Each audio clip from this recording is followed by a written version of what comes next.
Bien, bonjour à tous, soyez bénis, soyez gardés, fortifiés en Yeshua HaMashiach, Jésus-Christ notre Seigneur, notre Sauveur, et à lui seul revient toute la gloire. Amen.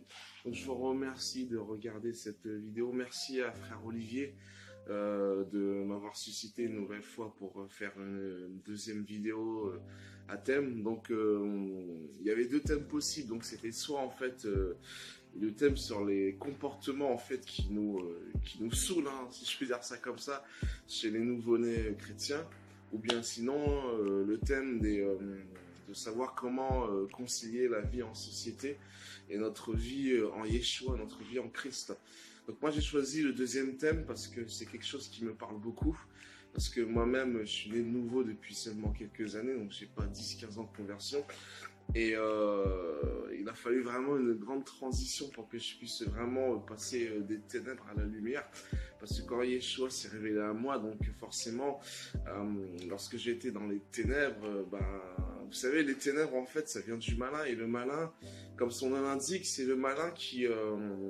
c'est le malin en fait qui change justement la lumière en ténèbres et les ténèbres en lumière. Donc il va essayer de faire croire que la lumière dans laquelle Yeshua vous appelle, c'est ténébreux, et que les ténèbres dans lesquelles vous êtes, en fait, c'est la lumière, c'est le siècle présent, quoi. Donc voilà, je vais parler de ce thème. Donc, alors pour commencer, il faut savoir que quand on est nouveau-né chrétien, quand on est rempli du roi Kodesh, de l'Esprit Saint, faut savoir qu'on est renouvelé. On est de nouveau parce qu'on meurt sur la croix avec Yeshua, on est crucifié. L'ancien moi, il meurt pour laisser place en fait pour laisser place à ce que Yeshua veut, pour laisser place vraiment à un autre nous, quoi. C'est pas un nous meilleur, c'est pas un nous amélioré, c'est simplement un autre nous, parce que l'ancien nous, il est sur la croix et il est mort. Et l'ancien nous, contrairement à Yeshua, ne se relèvera pas au bout de 3 jours. Donc l'ancien nous, il est mort, et il est mort avec tous les péchés. Il a été vaincu par Yeshua à la croix. Donc vraiment, c'est vraiment une grâce d'avoir été transformé. Et vous savez, aujourd'hui, malheureusement, comme vous savez, en fait, le prince de ce monde, il a vraiment aveuglé une multitude. Comme vous savez, le prince de ce monde, qui est Satan, qui est l'ennemi, qui est l'accusateur, qui est le calomniateur, qui est vraiment le menteur, le menteur numéro 1 de l'humanité. Faut savoir que l'ennemi, il a toute une panoplie, tout un panel de stratégies pour égarer les enfants de Dieu dans cette société. Parce que vous savez, comme c'est écrit dans Philippiens chapitre 2 verset 15, que je vais lire, alors, afin que vous soyez irréprochables et purs, enfants de Dieu, irrépréhensibles au milieu d'une génération perverse et corrompue, parmi lesquels vous brillez comme des flambeaux dans ce monde. Amen. Donc vous savez, oui, on est dans une génération perverse et corrompue. Partout où vous allez, que ce soit dans le métro, dans le bus, dans la rue, vous êtes agressé visuellement, quoi. Aujourd'hui, en fait, on va promouvoir le sexe, on va promouvoir l'argent, le pouvoir, l'idolâtrie, l'alcoolisme, toutes ces choses-là, en fait. Et en tant qu'enfant de Dieu, c'est vrai que c'est pas évident, parce que, comme je vous l'ai dit, on a agressé visuellement. Rien que pour aller vendre un produit, pour vendre un yaourt, on peut mettre une femme toute nue pour juste vendre n'importe quoi, pour n'importe quoi. En fait, on va vraiment essayer de vous imprégner dans le péché, quoi. Mais gloire soit rendue à Dieu, gloire au Saint-Esprit, gloire à Jésus-Christ, à Yeshua. On est sans cesse renouvelé dans notre intelligence, parce que ce qui est bien, c'est que, vous savez, Yeshua, dans son intelligence infinie, savait très bien que le monde allait évoluer, que forcément le monde n'allait pas rester de la même manière que lorsqu'il est remonté au ciel. Donc c'est pour ça que Paul, il dit dans Éphésiens chapitre 4 verset 23, il nous appelle à être renouvelés dans l'esprit de notre intelligence.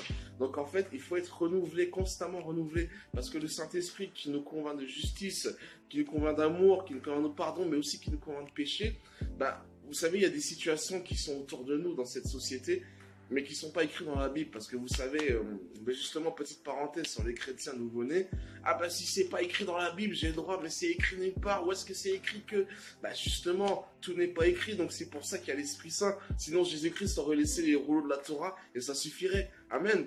Donc, l'Esprit Saint va nous convaincre de péché.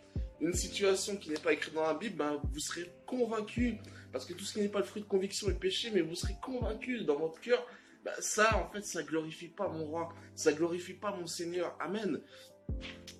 Et ce que je voulais vous parler enfin, c'est vraiment aussi quand on vit dans cette société, quand vous êtes chrétien, quand vous êtes né de nouveau, bah vous savez aujourd'hui c'est un concept qui est ringard parce qu'aujourd'hui Dieu, Jésus, c'est entre guillemets des choses qui sont plus à la mode parce que aujourd'hui vraiment le Dieu de ce monde a obscurci l'intelligence, le Dieu de ce monde qui représente à mes yeux bien sûr, c'est ma conviction personnelle, mais le Dieu de ce monde, pour moi, il représente vraiment ces trois choses qui sont l'argent, le pouvoir et le sexe. Et quand vous regardez autour de vous, bah, on est envahi de ça, quoi. Vous savez, même aujourd'hui, sur Internet, en 2-3 clics, vous êtes sur des sites pornographiques.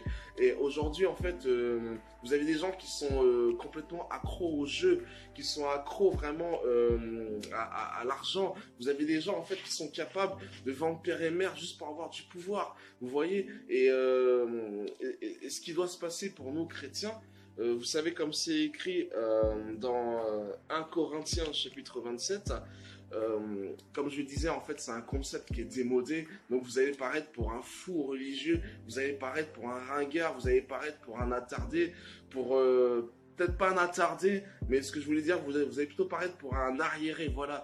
Parce que pour beaucoup aujourd'hui, ne pas coucher avant le mariage, ne pas aller en boîte, etc. Ce sont des concepts arriérés. Parce qu'aujourd'hui, forcément, le progrès pour ce monde, c'est de marier les gens du même sexe. On n'a rien contre les homosexuels, on les bénit et on essaie de les amener à la lumière de Yeshua. Et aujourd'hui, pour le monde actuel, le progrès, c'est l'avortement. Le progrès aujourd'hui, c'est de coucher avant le mariage, parce que quand on couche pas avant le mariage, ben c'était à l'ancienne, c'est arriéré. Les progrès d'aujourd'hui, vraiment, c'est d'essayer de construire un monde matériel vraiment qui est axé sur notre moi, sur vraiment tout ce qui nous entoure, la maison, la voiture, le travail, l'évolution professionnelle, etc.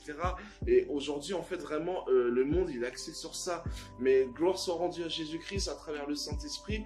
Même si on paraît pour des fous, il faut savoir que Dieu a choisi les choses folles de ce monde pour confondre les sages. Parce que les sages ici, c'est les fous pour Dieu. Et les fous ici, qui sont fous du Seigneur Jésus, bah en fait, on est sages pour le Seigneur. Amen. Et je voulais aussi clôturer sur un verset qui aujourd'hui malheureusement est d'actualité, qui est dans Psaume 14 verset 1. L'insensé, il dit en son cœur, il n'y a point de Dieu. Vous savez, aujourd'hui, les insensés, ils sont autour de nous. C'est vos collègues de travail, c'est peut-être vos amis, c'est peut-être même des gens de votre famille. Et malheureusement, insensés dans leur cœur, et pour eux, il n'y a point de Dieu. Donc c'est pour ça qu'il faut vraiment briller à travers cette génération perverse et corrompue. Il faut vraiment que ils arrivent à se poser des questions par votre comportement, par votre parole, par votre manière d'agir dans certaines situations où d'autres vont s'énerver, vous allez rester calme, par votre manière de réfléchir, où d'autres vont démarrer au quart de tour, mais où vous allez avoir du discernement. Et à travers ça, ils vont se dire, mais toi, t'es pas comme les autres, t'es bizarre, etc. Vous savez, une petite anecdote vite fait, parce qu'il faut que je termine la vidéo. Moi, je travaille dans les forces de l'ordre. Je remercie le Seigneur parce qu'il me protège tous les jours. Et j'ai travaillé en fait chez les CRS. Oui, les CRS, en fait, vous avez l'image du mec avec le casque, avec le bouclier qui tape. Oui, bah, j'ai travaillé avec eux. Mais vous savez, en fait, j'avais une collègue qui, justement, en fait, me trouvait bizarre, me trouvait trop chelou, trop louche. Parce que moi, je buvais pas à outrance, j'aimais pas les boîtes de nuit. Moi, à l'époque, j'étais fiancé. Et le fait que j'avais toujours pas couché avec ma fiancée, c'était... Ah, mais comment c'est possible? Et vous savez, en fait, rien qu'à travers cette attitude, et je bénis le nom de Yeshua pour ça, elle a commencé à se poser des questions et petit à petit, je l'ai amenée vers le Seigneur. Et j'ai prié pour elle et je lui ai imposé les mains et elle a eu une guérison. Amen. Donc vraiment, je vous encourage vraiment, gardez vos yeux fixés sur Yeshua. Ne vous laissez pas corrompre par ce monde et vraiment, vous recevrez cette couronne de gloire quoi, qui nous est promis. Soyez bénis, soyez fortifiés. Je suis désolé Olivier, j'ai un peu dépassé, mais vraiment, je sentais qu'il fallait que j'en parle. Soyez bénis et soyez tous bénis en Yeshua HaMashiach. Amen.